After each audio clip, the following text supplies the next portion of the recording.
react to contact, we're taking fire from the enemy, we really have two main choices.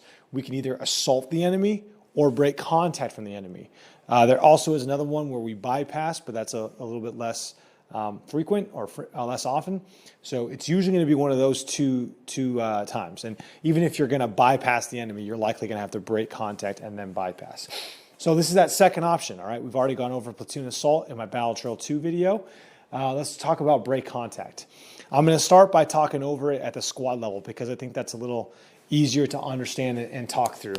So right now we're going to draw out a squad real fast and we're going to be moving this way from west to east. So we got our point man here, our alpha team leader of our first squad, or our squad. So we got our alpha team, and then in the center we got our squad leader. And then over here we got our Bravo team. All right. All right, so we're traveling a squad column fire team wedge towards this direction. And over here we have some type of enemy element that we're going to be running up against. Okay, so just like we talked about, at first of all, we're going to have a react to contact drill. So we're going to take fire. Again, it's very possible you might take fire from any side of this. But to explain the process and explain the concept, we're going to talk about it if we take fire from the front, from the 12 direction of travel. All right, so we take fire from the enemy in this position here. All right, so right away, we're reacting to contact.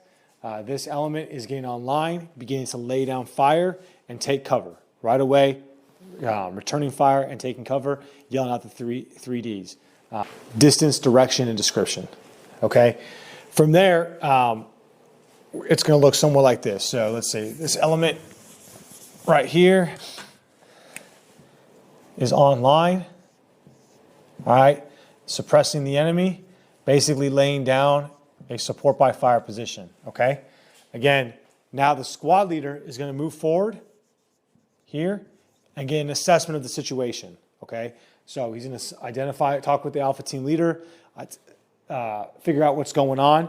And what we've seen is that we're hearing, let's say, large machine gun fire from the enemy counterpart. And the size of the force seems pretty overwhelming. So we're going to assess, let's say, that the enemy is a platoon size element. All right, this is the platoon symbol right here, not the line. I'm just drawing that to emphasize it. But if you have 3 dots underneath that symbol, that's a platoon.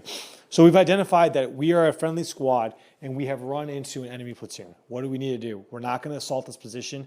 That would be an unwise, an unprudent decision. So we're going to break contact. All right, so how do we do that? So the problem is that there's a good chance that this team right here, this alpha team that has come in contact with the enemy, is decisively engaged. Meaning they're not necessarily in trouble, but if they just get up and walk away, they're going to get mowed down. They're going to get killed. Okay, so they don't have that ability. They do not have the ability to just stand up and leave, and they don't have the ability organically to bound back. They need someone to assist with that. All right. So now we're going to do a break to contact drill. So this squad leader now is going to move back, all right, and he's going to grab his Bravo team. All right, he's going to explain the situation. Hey, Alpha team has contact. Assess that the enemy is a platoon-sized element. We're going to move up to suppress the enemy and begin to conduct a break contact drill moving to the west until we break contact. So he grabs the Bravo team, and we're going to move to the south. So he grabs the Bravo team, moves them forward, and sets them up in a position online so that they can suppress the enemy. So the squad leader can be back here. Let's say the Bravo team leader's there. Okay, but now they can begin to suppress the enemy as well. So now this squad, or this team, has moved forward. Okay? And essentially what we're trying to do now is we're going to leapfrog back. So what needs to happen now is this team down here is going to be the new support by fire. They're going to begin to suppress the enemy.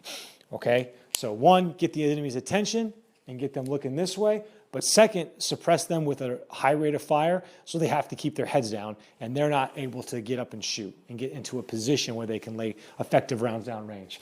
So we're laying down fire. Another thing that we're also doing is your grenadier that is in this team is laying down smoke with his grenade launcher, okay? So you're probably laying in smoke somewhere in here, all right, in front of the enemy. So it's difficult for them to see what this team is going to do, okay?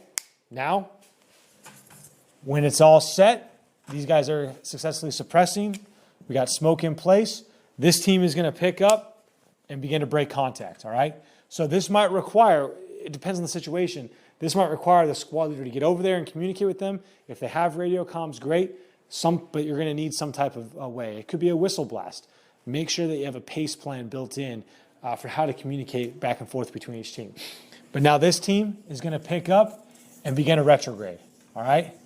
You can do it as buddy team pairs, or if you feel like you need to get out of there, the whole team can get up and move back.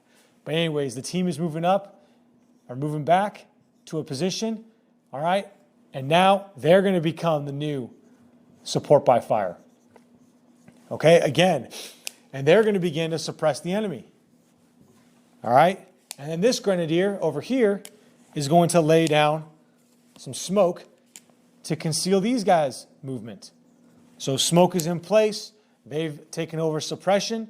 This team is now going to break contact itself and move back. All right, they can move online, or they can leapfrog and move even further back.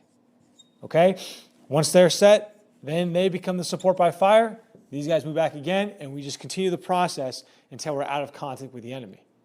All right, overall pretty simple, difficult to conduct. Very, very difficult, all right?